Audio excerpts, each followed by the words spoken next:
বিসমিল্লাহির রহমানির রহিম। আল্লাহ রাব্বুল আলামিন বললেন, মান ইহতাদা ফাইন্নামা ইয়াহতাদি লিনাফসিহি ওয়া মান দাল্লা ফাইন্নামা ইয়াদিল্লু আলাইহা ওয়া লা তাযিরু ওয়াজিরাতুন ওয়াজরা উখরা ওয়া মা কুন্না মুআযযিবিনা হাত্তা নাবআসা রাসূলা। আল্লাহ রাব্বুল আলামিন বললেন, সৎপথের পথিকেরা তো নিজেদের মঙ্গলের জন্য এই সৎপথে চলে, এবং পথভ্রষ্ট যারা তাদের তো নিজেদের জন্যই, তারা নিজেদের ধ্বংসের জন্যই তারা চলে।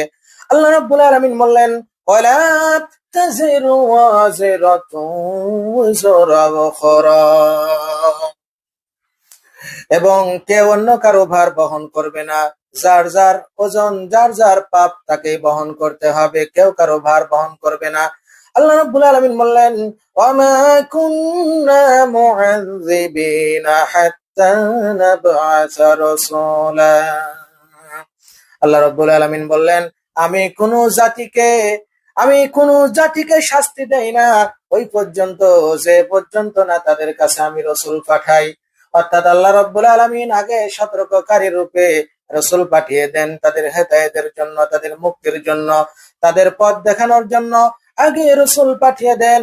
পরে যখন মানুষগুলি অহংকারী হয়ে ওঠে, মানুষগুলি যখন সঠিক পথে চলার জন্য চেষ্টা করে না, আল্লাহ রাব্বুল আলামিন তখন তাদের জন্য ধ্বংস এনে দেন, তাদের জন্য শাস্তির ব্যবস্থা করে দেন। এখানে আল্লাহ রাব্বুল আলামিন বললেন, আমি ওই পর্যন্ত শাস্তি দেই না যেই পর্যন্ত না তাদের কাছে আমি মেসেঞ্জার পাঠাই, রাসূল পাঠাই, নবী পাঠাই।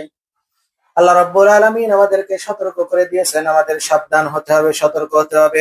আল্লাহ রাব্বুল আলামিন বললেন,